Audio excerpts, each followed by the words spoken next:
तो ग्लाइकोलिसिस क्या है, क्विक रिव्यू हम देखेंगे, सब कुछ चैप्टर पूरा 1 मिनट में देख लेंगे हम। तो what is glycolysis? Glycolysis basically क्या है कि वो प्रोसेस है कि जिसके थ्रू हमारे सेल्स ग्लूकोज को तोड़ के उससे एनर्जी हासिल करते हैं, एटीपी हासिल करते हैं। तो सबसे पहले हम देखते हैं कि ग्लूकोज के ग्लाइकोलिसिस के लिए ग्लूकोज सेल के अंदर आता कैसे है। तो ग्लूकोज के ट्रांसपोर्ट के हमारे पास 2 मैकेनिज्म है, एक सोडियम और एटीपी डिपेंडेंट और दूसरा सोडियम और एटीपी इंडिपेंडेंट। ठीक है, तो ग्लूकोज के ट्रांसपोर्ट के हमारे पास ये 2 मैकेनिज्म, एक सोडियम और एटीपी डिपेंडेंट, दूसरा हमारे पास सोडियम और एटीपी इंडिपेंडेंट मैकेनिज्म होता है। सोडियम और एटीपी डिपेंडेंट मैकेनिज्म में क्या होता है कि सोडियम पोटेशियम एटीपेज पंप जो होता है वो क्या करता है, सोडियम का एक ग्रेडियंट जनरेट करता है सेल के। अब बेसिकली जो ग्लूकोज है वो एक बड़ा मॉलिक्यूल है, ठीक है, वो सेल के अंदर जो हमारी सेल मेम्ब्रेन होती है वो उसके लिए लीकी नहीं होती, वो सेल के अंदर फ्री लीकी मूवमेंट से या डिफ्यूजन के थ्रू नहीं जा सकता। तो उसको सेल के अंदर लेके जाने के लिए हमें क्या करना पड़ेगा, कुछ खास मैकेनिज्म इन्वॉल्व करने पड़ेंगे। सोडियम और एटीपी को यूज करते हुए हम क्या करेंगे कि सोडियम पोटेशियम एटीपी पंप के थ्रू सेल के अंदर सोडियम का ग्रेडियंट जनरेट करवाएंगे, और जब सोडियम सेल के अंदर मूव करेगा तो हम उसी के साथ ग्लूकोज को भी सेल के अंदर घुसा देंगे।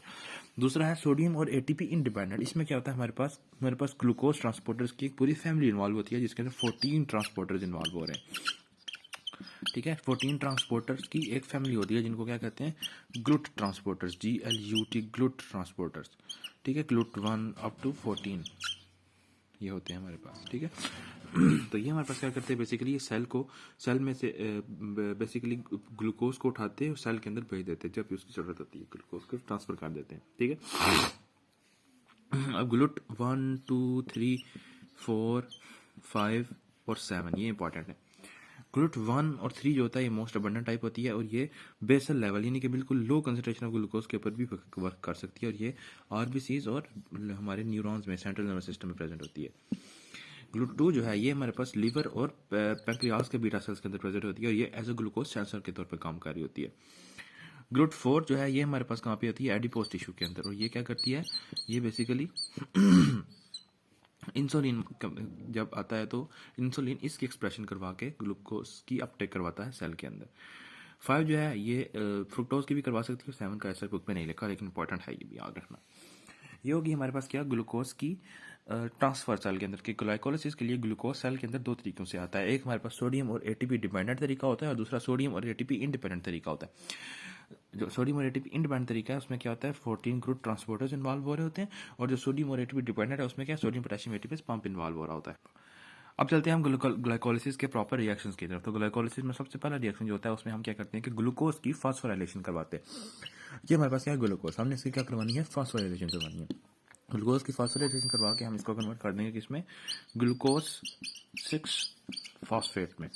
ठीक है, अब ये ग्लूकोज 6 फॉस्फेट की फास्फोराइलेशन करवाने के लिए हमारे पास एटीपी यूज होगी, एटीपी को हम ऐसा एटीपी डालेंगे और एडीपी निकल आएगा। ठीक है, और एक फॉस्फेट लगेगा और ग्लूकोज 6 फॉस्फेट बन जाएगा, ग्लूकोज की पोजीशन नंबर 6 के ऊपर एक फॉस्फेट लग जाएगा। अब बेसिकली ग्लाइकोलिसिस में ये चीज याद रखनी है कि ग्लाइकोलिसिस 2 फेजेस में होती है, 2 स्टेजेस में होती है। पहली एनर्जी इन्वेस्टमेंट स्टेज होती है जिसमें हम एटीपी यूज करते हैं, पहले 5 स्टेप्स, और जो बाकी के स्टेप्स होते हैं उनमें क्या होता है कि हम एनर्जी हार्वेस्ट करते हैं, यानी कि जो एटीपी हमने दिए होते हैं उसको हम वापस हार्वेस्ट करते हैं, निकालते हैं और टैन करते हैं। ठीक है, तो बेसिकली सबसे पहला स्टेप ये था हमारा फास्फोराइलेशन का, इसमें हम सबसे पहले एटीपी भी अपनी डालते हैं, एनर्जी इन्वेस्टमेंट स्टेट में का ये सबसे पहला स्टेप है। इसमें हम क्या कर रहे हैं, ग्लूकोज को ग्लूकोज 6 फॉस्फेट में कन्वर्ट कर रहे हैं, एटीपी डाल रहे हैं, एडीपी निकल रहा है। इसमें जो एंजाइम यूज हो रहा है वो कौन सा है हमारे पास, हेक्सोकाइनेज, और वो उसमें से भी ग्लूकोकाइनेज, ये दोनों एक ही चीज। अब हम देखते हैं इसके एंजाइम्स की स्पेसिफिसिटी कि एंजाइम का बेसिकली इसमें क्या रोल है। तो बेसिकली हमारी बॉडी के अंदर हेक्सोकाइनेजेस जो होती हैं, हेक्सोकाइनेजेस वो 4 तरह की होती हैं। हेक्सोकाइनेज 1 2 3 और 4। जो हेक्सोकाइनेज 4 होती है इसको ग्लूकोकाइनेज भी कहते हैं। जो हेक्सोकाइनेजेस 1 2 3 हैं ये बॉडी के सारे टिश्यूज में प्रेजेंट होती हैं एक्सेप्ट लीवर एंड पैंक्रियास, क्योंकि वहां पे हेक्सोकाइनेज 4 यानी कि ग्लूकोकाइनेज प्रेजेंट होती है। ये जो होती हैं तीनों हेक्सोकाइनेज 1 2 और 3, ये कहाँ कहाँ पे लिवर और पैंक्रियाज में नहीं होती, बाकी सब जगह पे होती है, और ये यहाँ पे प्रेजेंट होती है। अब इनमें क्या है बेसिकली कि हम ग्लूकोज की फास्फोराइलेशन करवाते क्यों हैं? ग्लूकोज को फास्फोराइलेट करवाने का मकसद ये है कि फास्फोराइलेटेड ग्लूकोज मालिक्यूल्स एक दफ़ा जब सेल के अंदर आ गया तो वो बहुत ज़्यादा पोलर हो जाएगा, इतना पोलर हो जाएगा कि वो किसी भी सूरत सेल से बाहर नहीं जा सकता। तो basically it is a mechanism for trapping the glucose in the cell for further processes. अब बेसिकली जो हेक्सोकाइनेज 1, 2 और 3 होते हैं, इनकी प्रॉपर्टीज हेक्सोकाइनेज 4 से डिफरेंट होती हैं ग्लूकोकाइनेज से। जो हेक्सोकाइनेज 1, 2 और 3 होते हैं, इनकी बेसिकली ग्लूकोज के लिए Km वैल्यू बहुत लो होती है, जबकि जो हेक्सोकाइनेज 4 होता है इसकी ग्लूकोज के लिए Km वैल्यू बहुत हाई होती है। लो Km वैल्यू का मतलब है हाई एफिनिटी, और हाई Km वैल्यू का मतलब है लो एफिनिटी। हाई एफिनिटी का मतलब ये है कि अगर इनको ज़रा सी भी ग्लूकोज मिलेगी तो उसके साथ बाइंड करके उसकी फास्फोराइलेशन करवा देंगे। लेकिन जो ग्लूकोकाइनेज है इसकी एफिनिटी कम है, यानी कि ये सिर्फ तब ही ग्लूकोज की फास्फोराइलेशन करेगा जब इसको बहुत हाई अमाउंट में ग्लूकोज मिलेगी। ठीक है, तो ये क्या है, ये और ये हमने देख लिया ऐसे होता है। दूसरी बात यह है कि जो इसकी वी मैक्स है, वी मैक्स जो है हेक्सोकाइनेज 1, 2 और 3 की वी मैक्स वो भी कम है, जबकि इसकी वी मैक्स वो भी ज़्यादा है। वी मैक्स का मतलब ये है कि अगरचे ग्लूकोज जो है उसने कम्प्लीटली एक्टिव साइट्स को फुल कर दिया है इसके ऊपर हेक्सोकाइनेज 1, 2 और 3 के ऊपर, तो फिर हेक्सोकाइनेजेस जो है वो रुक जाएंगे, अपना उनका एक्शन खत्म हो जाएगा। लेकिन जो ग्लूकोकाइनेज है ये अगरचे उनकी एक्टिव साइट्स फुल हो चुकी हैं, अगरचे कंप्लीट सैचुरेशन हो चुकी है एंजाइम की, लेकिन ये फिर भी फंक्शन करता रहेगा क्योंकि इसके अंदर नेचुरल टेंडेंसी होती है फ्लडिंग ऑफ ग्लूकोज को कंट्रोल करने के लिए। ठीक है, इसी वजह से हम ये भी कहते हैं कि जो हमारा ग्लूकोकाइनेज होता है ये ग्लूकोज के सेंसर के तौर पे काम करता है। जब ग्लूकोज ज़्यादा होता है ये सिर्फ तभी रिलीज होता है, और जब ग्लूकोज कम होता है तभी इनएक्टिव हो जाता है। इनएक्टिव होता कैसे होता है वो भी हम अभी देखते हैं। एक और डिफरेंस जो हेक्सोकाइनेज 1, 2, 3 और ग्लूकोकाइनेज में है वो ये है कि जो हेक्सोकाइनेज नंबर 1, 2 और 3 हैं इनकी इनहिबिशन होती है, इनको इनहिबिटरी सिग्नल मिलता है अपने ही प्रोडक्ट यानी कि ग्लूकोज 6 फॉस्फेट से। ठीक है, लेकिन ये जो है ग्लूकोकाइनेज है ये ग्लूकोज 6 फॉस्फेट से इनहिबिट नहीं होता, बल्कि ये फ्रुक्टोज 6 फॉस्फेट से इनहिबिट होता है। ठीक है, ग्लूकोज 6 फॉस्फेट की कंसंट्रेशन ज़्यादा होगी, हेक्सोकाइनेज 1, 2 और 3 की एक्टिविटी कम हो जाएगी। लेकिन अगर ग्लूकोज 6 फॉस्फेट फ्रुक्टोज 6 फॉस्फेट जो है वो हमें ज़्यादा नजर आएगा, तो जो ग्लूकोकाइनेज है उसकी एक्टिविटी तब कम होगी, ना कि तब कि जब हमारे पास क्या हो, ये हो। तो बेसिकली इसका इनहिबिटर कौन है, फ्रुक्टोज 6 फॉस्फेट, और इसका एक्टिवेटर कौन है हमारे पास, ग्लूकोज, ग्लूकोज। ठीक है, तो बेसिकली ये हमने देखा कि जब भी ग्लूकोकाइनेज देखेगा कि बेसिकली लीवर और पैंक्रियाज में प्रेजेंट है, तो जब जब पोर्टल वेन के थ्रू लीवर के पास बहुत हाई कंसंट्रेशन में ग्लूकोज आएगा तो वो क्या करेगा कि ग्लूकोज जो होगा उसको तोड़ने के लिए ग्लूकोकाइनेज रिलीज होना शुरू हो जाएगा और उसको तोड़ेगा।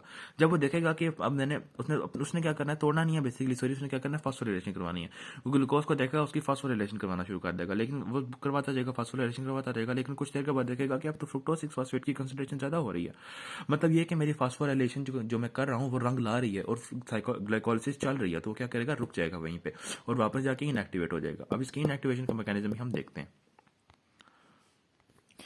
तो जो हमारा ग्लूकोकाइनेज है वो इनएक्टिवेट किस तरह से होता है कि जब वो देखता है कि फ्रुक्टोज 6 फॉस्फेट की कंसंट्रेशन हमारे सेल के अंदर ज़्यादा हो रही है, तो वो क्या करेगा कि हेपेटोसाइट के अंदर के साइटोसोल से निकल के हेपेटोसाइट के न्यूक्लियस के अंदर चला जाएगा। हेपेटोसाइट के न्यूक्लियस के अंदर होगी एक प्रोटीन जो हम क्या कहते हैं, glucokinase regulatory protein, GKRP। GKRP के साथ लग के ये क्या न्यूक्लियस के अंदर आएगा और GKRP के साथ आके लग जाएगा कौन, ग्लूकोकाइनेज। तो ये एक GKRP और GK का कॉम्प्लेक्स बन के इस फॉर्म में ये ग्लूकोकाइनेज इनएक्टिव हो जाएगा और ये इनएक्टिवेटेड फॉर्म जो है ये न्यूक्लियस के अंदर आकर रेस्ट करती रहेगी। लेकिन जब ग्लूकोकाइनेज जो है देखेगा, अब GLUT2 ने क्या किया कि GLUT2 ने हमने कहा कि वो ग्लूकोज का GLUT2 जो है वो क्या करेगा कि वो सेल के अंदर, अब बेसिक ग्लूकोज ट्रांसपोर्टर 2 जो है वो कहाँ पे प्रेजेंट है, लिवर और पैंक्रियाज के अंदर। अब वो क्या करेगा कि लिवर और पैंक्रियाज के अंदर ग्लूकोज की कंसंट्रेशन को ज़्यादा करवाएगा, ग्लूकोज की कंसंट्रेशन ज़्यादा हो। जब इसने देखा कि ग्लूकोज की कंसंट्रेशन ज़्यादा हो गई है तो क्या होगा कि ये यहाँ से रिलीज होगा और वापस साइटोसोल में आ जाएगा। साइटोसोल में आके क्या करेगा कि ग्लाइकोलिसिस के लिए फास्फोराइलेशन करवाएगा ग्लूकोज की। ठीक है, तो ये इसका मैकेनिज्म हो गया। और हाँ, ग्लाइकोलिसिस के 3 रेगुलेटरी स्टेप्स हैं जो कि उसकी रेट डिटरमाइनिंग स्टेप्स कहलाते हैं। उनमें से एक स्टेप ये भी है, सबसे पहला वाला स्टेप। ग्लाइकोलिसिस का दूसरा स्टेप सिंपल सा स्टेप है जिसको आइसोमराइजेशन कहते हैं। इसमें क्या होता है कि हमारे पास जो हमारा ग्लूकोज 6 फॉस्फेट होता है वो कन्वर्ट हो जाता है कि इसमें फ्रुक्टोज 6 फॉस्फेट में, और इसमें एंजाइम कौन सा यूज हो रहा होता है, आइसोमरेज। सिंपली बस इतनी सी बात याद रखनी है इस स्टेप के लिए। This is all the second step. Second step में क्या हो रहा है कि आइसोमराइजेशन हो रही है ग्लूकोज 6 फॉस्फेट से फ्रुक्टोज 6 फॉस्फेट बन रहा है with the help of the enzyme isomerase. तो ये रहा हमारे पास हमारा ग्लाइकोलिसिस का तीसरा स्टेप, जिसको क्या कहते हैं फॉस्फोराइलेशन कहते हैं। यहाँ पे भी सेकंड एटीपी यूज हो रहा है हमारे पास। जो एनर्जी हार्वेस्टिंग स्टेट है उसका दूसरा एटीपी और आखिरी एटीपी इस स्टेज में यूज हो जाएगा। इसके बाद हम कभी भी एटीपी डालेंगे नहीं, बल्कि हम एटीपी निकालेंगे जरूर लेकिन एटीपी डालेंगे नहीं। ठीक है, तो ये हमारे पास क्या है दूसरा स्टेप, तीसरा स्टेप है जिसको क्या कह रहे हैं फॉस्फोराइलेशन कह रहे हैं। इसमें क्या हो रहा है कि फ्रुक्टोज 6 फॉस्फेट जो है वो फ्रुक्टोज 1,6 बिस फॉस्फेट में कन्वर्ट हो रही है। एटीपी डाल रहा है और एडीपी निकल रहा है। और इसको इसमें एंजाइम कौन सा यूज हो रहा है PFK1 यानी कि फॉस्फोफ्रुक्टोकाइनेज नंबर 1। अब हम इसकी रेगुलेशन भी देखते हैं। तो जो हमारे पास क्या होता है हमारा जो PFK1 यानी कि फॉस्फोफ्रुक्टोकाइनेज 1 है, इसको कंट्रोल कर रहा होता है कौन, इसके पास दो रेगुलेटरी चीज़ें होती हैं, एक होता है ATP और दूसरा है इसका अपना सबस्ट्रेट। अपने सबस्ट्रेट की कंसंट्रेशन ज़्यादा होगी तो फॉस्फोफ्रुक्टोकाइनेज का एक्शन ज़्यादा होगा और ग्लाइकोलिसिस भी ज़्यादा हो जाएगी। अगर एटीपी की कंसंट्रेशन ज़्यादा होगी तो फॉस्फोफ्रुक्टोकाइनेज का एक्शन कम होगा और ग्लाइकोलिसिस भी कम हो जाएगी। अब ये क्यों होगा? अब एटीपी का ज़्यादा होने का मतलब ये है कि सेल के पास एनर्जी की कोई कमी नहीं है, एटीपी की कोई कमी नहीं है, तो उसका मतलब है कि ग्लाइकोलिसिस की भी जरूरत नहीं है। अब ग्लाइकोलिसिस की जरूरत नहीं है तो PFK1 को हम इनहिबिट करके ग्लाइकोलिसिस को रोक सकते हैं। इस वजह से ये हमारे पास ग्लाइकोलिसिस का सबसे इंपॉर्टेंट रेट लिमिटिंग स्टेप और रेट डिटरमाइनिंग स्टेप है। ठीक है, मोस्ट इंपॉर्टेंट। तीसरा भी है, तीन है, लेकिन इन ये तीनों में भी सबसे ज़्यादा इंपॉर्टेंट वाला ये है। तो ये हमने देखा इसकी सबस्ट्रेट हमारे पास कौन होती है, हमारे पास इसकी सबस्ट्रेट में पता है कि क्या है फ्रुक्टोज 6 फॉस्फेट इसकी सबस्ट्रेट है और इसका प्रोडक्ट क्या है फ्रुक्टोज 1,6 बिस फॉस्फेट। अब ये देख सकते हैं हम कि AMP इसके उल्ट AMP जो है, अगर AMP ज़्यादा होगा तो वो क्या करेगा कि इसको एक्साइट करेगा और वो आगे इंटर्न ग्लाइकोलिसिस को भी तेज करवा देगा। AMP का मतलब ये है कि एनर्जी के स्टोर डिप्लेट हो रहे हैं, एनर्जी यूटिलाइज हो रही है, ट्राईफॉस्फेट से डाईफॉस्फेट और मोनोफॉस्फेट बन रहा है, यानी कि एनर्जी AMP का मतलब एनर्जी की कमी और TP का मतलब एनर्जी की मौजूदगी। ठीक है, और सबस्ट्रेट ज़्यादा होने का मतलब फ्रुक्टोज 6 फॉस्फेट की ज़्यादती और मतलब इसको अपना शिकार मिल जाएगा और ये इसके पर शिकार करना शुरू कर देगा। ठीक है, तो ये हो गया इसका रेगुलेटरी स्टेजेस। एक और चीज़ होती है सिट्रेट। सिट्रेट जो कि TCA साइकिल यानी कि ट्राइकार्बोक्सिलिक एसिड या क्रेब्स साइकिल का एक पार्ट है, वो भी इसका एलोस्टेरिक इनहिबिटर है। ये सिट्रेट का यूज़ होता है कि जब हमने ग्लूकोज को ग्लाइकोजन की फॉर्म में स्टोर करना हो तो हम सिट्रेट के थ्रू PFK1 को इनहिबिट कर सकते हैं। ठीक है, अच्छा एक और चीज़ जो कि क्या कर रही है कि ग्लूकोज को इनहिबिट कर रही है, मतलब कंट्रोल रेगुलेट कर रही है, इनहिबिट तो नहीं कहेंगे, रेगुलेट कर रही है, बल्कि इसको इंटर्न इनहेंस कर रही है PFK1 के एक्शन को। वो कौन है? Fructose 2,6 bis phosphate.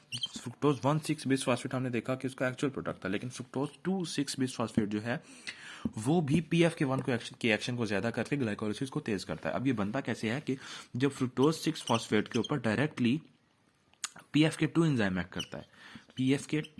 PFK1 है तो PFK2 भी ऑफ कोर्स होगा। जब PFK2 एंजाइम फ्रुक्टोज 6 फॉस्फेट के ऊपर एक्ट करता है तो फ्रुक्टोज 6 फॉस्फेट को फ्रुक्टोज 2,6 बिस फॉस्फेट में कन्वर्ट कर देता है। ठीक है, जब फ्रुक्टोज 2,6 बिस फॉस्फेट की ये ज्यादती होती है मतलब PFK1 एक्टिवेट होता है और PFK1 एक्टिवेट होगा तो ग्लाइकोलिसिस ज्यादा हो जाएगी।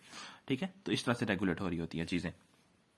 अब बेसिकली देखा जाए तो जो फॉस्फोफ्रुक्टोकाइनेज है इसके पास भी दो डोमेन हैं, एक इसके पास काइनेज डोमेन है और दूसरी इसके पास फॉस्फेटेज डोमेन है। काइनेज डोमेन क्या करती है? फॉस्फेट ऐड करती है, जबकि फॉस्फेटेज डोमेन जो है फॉस्फेट को माइनस करवाती है। ठीक है, निकालती है किसी भी चीज़ से। तो हमें जब भी किसी चीज़ की ज़रूरत होगी, यानी कि हमने अगर फॉस्फेट ऐड करवाना होगा तो हम काइनेज डोमेन की क्या कर देंगे? डीफॉस्फोराइलेशन कर देंगे। नॉर्मली ये क्या है फॉस्फोराइलेटेड फॉर्म में रहता है, लेकिन इसकी हम जब डीफॉस्फोराइलेशन करेंगे तो क्या होगा कि फॉस्फेट जो है इसके ऊपर से निकल जाएगा और उसकी काइनेज डोमेन की एक्टिवेशन हो जाएगी और वो क्या कर देगा हमारे पास कि फ्रुक्टोज 6 फॉस्फेट को फ्रुक्टोज 2,6 बिस फॉस्फेट में कन्वर्ट कर देगा। ठीक है, इसी तरह इसके साथ भी होता है कि जब हमने ग्लाइकोलिसिस को ज़्यादा करवाना है तो हम क्या करेंगे कि फॉस्फेट डोमेन की क्या कर देंगे, इसकी वो कर देंगे फॉस्फोराइलेशन कर देंगे, जिसकी जैसे इनएक्टिव हो जाएगी। ये इनएक्टिव होगी तो ये एक्टिव हो जाएगी और ये इसकी फॉस्फोराइलेशन करवा के ग्लाइकोलिसिस को ज़्यादा करवा देगी। अब ड्यूरिंग वेल फेड स्टेट जब हमने खाना अच्छे तरीके से खाया हो, हमारा पेट भरा हो, तो क्या होता है कि हमारे ब्लड के अंदर ग्लूकोज की कंसंट्रेशन ज़्यादा होती है। ये ग्लूकोज जो है ये क्या करता है आके ग्लूकोज इंटर्न क्या करता है? इंसुलिन रिलीज करवाता है। इंसुलिन जो होता है ये क्या करता है कि सेल की सरफेस के ऊपर आके अपने रिसेप्टर पर लगता है और इंट्रासेलुलर सिग्नलिंग के थ्रू क्या करता है कि इस काइनेज डोमेन की जो फॉस्फोराइलेशन हुई होती है उसको ये डीफॉस्फोराइलेट करवा देता है। इस काइनेज डोमेन की क्या करता है? ये डीफॉस्फोराइलेशन करवाता है। ठीक है, इसकी क्या करवा देता है, ये डीफॉस्फोराइलेशन करवा देता है। जब इसकी डीफॉस्फोराइलेशन हो जाती है तो क्या करता है कि ये एंजाइम जो है ये फ्रुक्टोज 6 फास्फेट को फ्रुक्टोज 2,6 बिस फास्फेट में कन्वर्ट करके ग्लाइकोलाइसिस को तेज करवा देता है। अगर हम दूसरी तरफ देखें तो जब ग्लूकागोन की ज्यादती हुई, मतलब हमारे पास ग्लूकोज की कमी है, तो हमने ग्लाइकोलाइसिस को तोड़ने नहीं देना, टूटने नहीं देना ग्लूकोज को। तो उसके लिए हमने क्या करना पड़ेगा कि फ्रुक्टोज 2,6 फास्फेट को, बिस फास्फेट को हमने कम बनने देना, उसको बनने नहीं देना।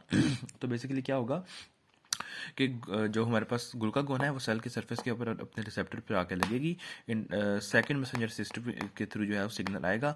सिग्नल आके क्या करेगा कि इस काइनेस डोमेन की फास्फोराइलेशन करवा देगा। जब इसकी फास्फोराइलेशन होगी तो ये इनएक्टिव हो जाएगी और फ्रुक्टोज 6 फास्फेट जो है वो ज़्यादा बनता रहेगा। जब फ्रुक्टोज 6 फास्फेट ज़्यादा बनेगा तो फ्रुक्टोज 6 फास्फेट जो है वो 2,6 बिस फास्फेट पर ज़्यादा नहीं होगा, ग्लाइकोलाइसिस जो है वो तेज कम हो जाएगी। अच्छा, नेक्स्ट देखते हैं। नेक्स्ट चौथा स्टेप है हमारा ग्लाइकोलाइसिस। इसमें क्या हो रहा है कि हमारी जो फ्रुक्टोज 1,6 बिस फास्फेट है वो एल्डोलेज एंजाइम की मदद से ग्लाइसरॉल्डिहाइड 3 फास्फेट में कन्वर्ट हो रही है और साथ में डाईहाइड्रोक्सीएसीटोन फास्फेट में, यानी कि हमारा 6 कार्बन कंटेनिंग कंपाउंड यानी कि फ्रुक्टोज 1,6 बिस फास्फेट टूट गया कि इसमें 2 3 कार्बन कंपाउंड में G3P और DHAP में। अब अगला स्टेप क्या होगा कि अगले स्टेप में जो हमारा DHAP है और जो G3P है ये दोनों इजीली एक दूसरे के अंदर इंटर कन्वर्टेबल है। ठीक है, ये आइसोमरेज एंजाइम के थ्रू एक दूसरे के अंदर इजीली इंटर कन्वर्टेबल है। अब अगले स्टेप में हमें क्या करना पड़ेगा कि इस DHAP को भी G3P में कन्वर्ट करना पड़ेगा। तो अगले स्टेप में हम आगे से 2 G3Ps को एक साथ लेकर चलेंगे। ठीक है, तो बेसिकली आगे क्या होगा कि G3Ps दोनों मिलकर क्या बना देंगे, ये दोनों क्या बना देंगे, हमारे पास आइसोमरेज की मदद से 2 G3P के मॉलिक्यूल बन जाएंगे। तो इसमें एंजाइम कौन सा यूज हो रहा है, एल्डोलेज, और इसमें एंजाइम कौन सा यूज हो रहा है, आइसोमरेज। ठीक है, बस इतना याद रखते हैं फिलहाल। तो ग्लाइकोलाइसिस का रिएक्शन इसमें क्या है कि ग्लाइसरॉल्डिहाइड 3 फास्फेट जो दो हैं हम उनमें से सिर्फ एक को ही चलाएंगे साथ। अब हमारे पास ग्लाइसरॉल्डिहाइड 3 फास्फेट अभी भी बन के आया, हम इसकी ऑक्सीडेशन करवाएंगे, इसको इनऑर्गेनिक फास्फेट खिलाएंगे, यानी कि इसकी देखभाल करेंगे। बेचारा अभी भी टूट टूट के आया है, थोड़े खा खा के बना है। तो बेसिकली क्या होगा कि अगले स्टेप में क्या होगा कि ग्लाइसरॉल्डिहाइड 3 फास्फेट जो है वो कन्वर्ट हो जाएगा किसमें, 1,3 बिस फास्फोग्लिसरेट में with the help of the enzyme G3P dehydrogenase. Dehydrogenase मतलब डिहाइड्रोजनेशन करवाना, मतलब ऑक्सीडेशन करवाना। तो यहाँ पे देखें कि Na- पॉजिटिव हमने डाला, वो इसमें से हाइड्रोजन निकाल के नीचे चला गया और इसकी डिहाइड्रोजनेशन यानी इसकी ऑक्सीडेशन कर गया।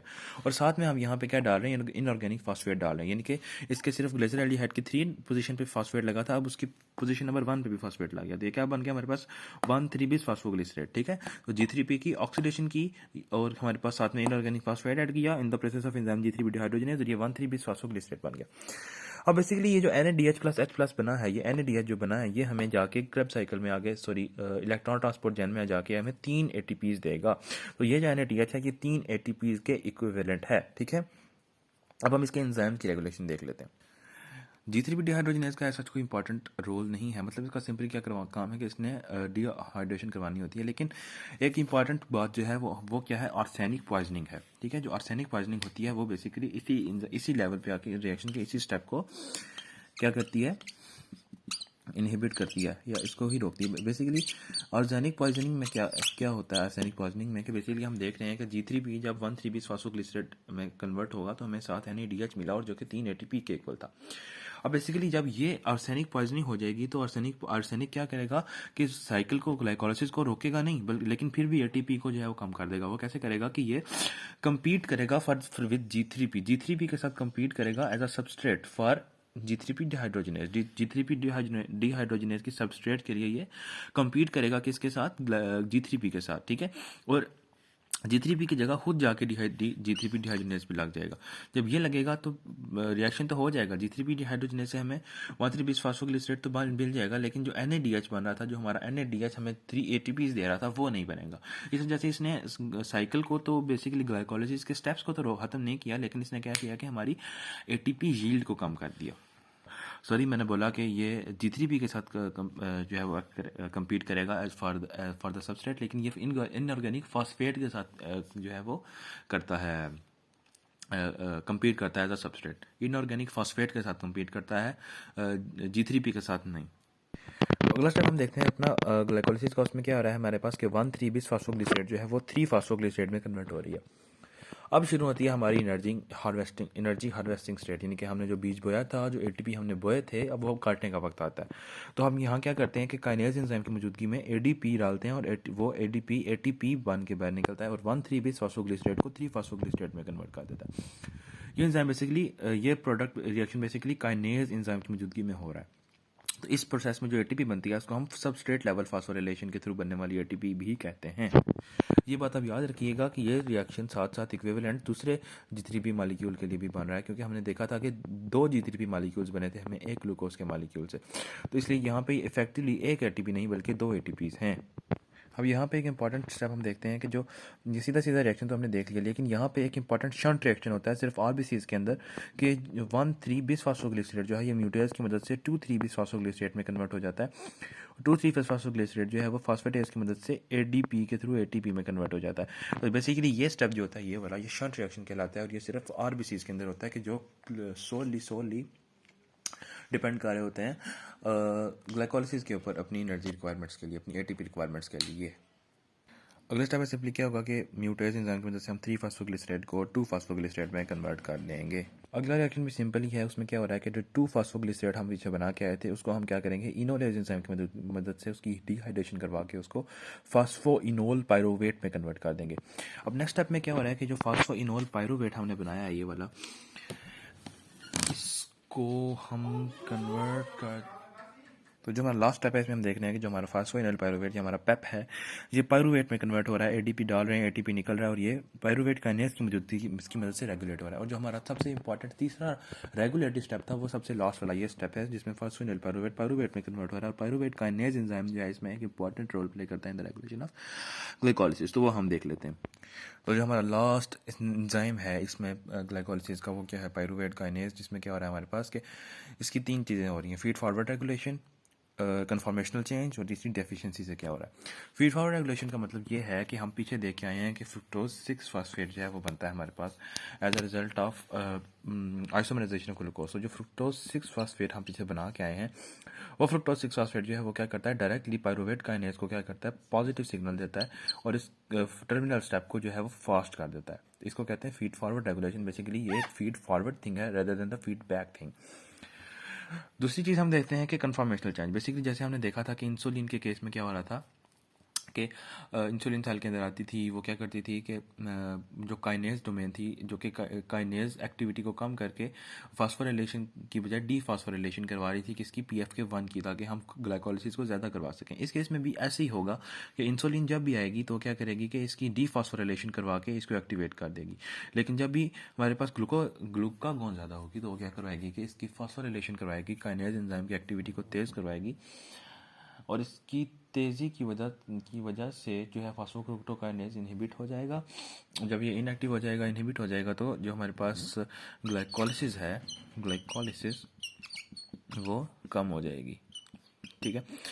अब इसकी डेफिशिएंसी देख रहे हैं हम, तो इसकी डेफिशिएंसी का सबसे ज़्यादा इफेक्ट होता है किसको, आरबीसी को, जिनमें हीमोलिटिक अनीमिया का शिकार हो जाते हैं। अब इसकी और उसकी डेफिशिएंसी से क्या ताल्लुक। अब बेसिकली हमें पता है कि जो हमारे आरबीसी होते हैं इनके अंदर माइटोकॉन्ड्रिया तो होता नहीं है, मतलब इनके अंदर ना क्रेब साइकिल हो सकती है ना इनके अंदर इलेक्ट्रॉन ट्रांसपोर्ट चेन हो सकती है। इसलिए इनके पास एनर्जी हासिल करने का सिर्फ एक ही तरीका है और वो क्या है, ग्लाइकोलिसिस है। कि जो एनारोबिक हो एरोबिक हो हर कंडीशन में होगी ही होगी। तो जो आरबीसीज हैं उनके पास एनर्जी का सोली एक ही मैकेनिज्म है और वो क्या है, एटीपी का एक ही सोर्स है, वो क्या है, ग्लाइकोलिसिस है। अब एटीपी आरबीसीज को चाहिए क्यों होती है, एटीपी आरबीसीज को अपनी बाइकनकेव शेप मेंटेन रखने के लिए चाहिए होती है और डिफरेंट ट्रांसपोर्टर्स जो उनकी मेम्ब्रेन पे लगे होते हैं उनको ड्राइव करने के लिए चाहिए होती है।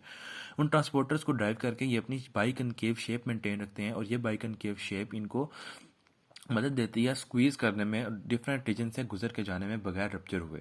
अब जब एटीपी नहीं होगा, ग्लाइकोलिसिस नहीं होगी, बेसिकली क्या होगा कि इस एंजाइम की डेफिशिएंसी होगी, पायरुवेट काइनेज एंजाइम की डेफिशिएंसी हो जाएगी, तो पायरुवेट नहीं बनेगा, मतलब ग्लाइकोलिसिस एक तरह से रुक जाएगी, ग्लाइकोलिसिस कंप्लीट नहीं होगी। ये लास्ट वाला टर्मिनल पायरुवेट जो टर्मिनल एटीपी में हमें डायरेक्ट मिल रहा था ये नहीं बनेगा। अब ये नहीं बनेगा तो मतलब एटीपी की कमी हो जाएगी। एटीपी की कमी होगी तो वही काम होगा जिसका डर था कि जो आरबीसी की मेम्ब्रेन है वो अपनी बाई कनकेव यानी कि आरबीसी अपना स्ट्रक्चर मेंटेन नहीं कर पाएगा, बाई कनकेव स्ट्रक्चर नहीं रह पाएगा। इस वजह से कि नुकसान क्या होगा कि वो स्प्लीन उसको इंगल्फ कर लेगी एक एबनॉर्मल आरबीसी समझ के। दूसरा, जब भी वो किसी टाइट जगह से स्क्वीज़ करने की कोशिश करेगा तो वो रप्चर हो जाएगा। इस वजह से जो इंसान होगा जिसको ये मसला होगा उसके अंदर ऑक्सीजनेशन की कमी हो जाएगी या अनीमिया अपीयर होना शुरू हो जाएगा, जिसको हम क्या कहते हैं, हीमोलिटिक अनीमिया कहते हैं। तो ये था बेसिकली हमारा सारा ग्लाइकोलिसिस।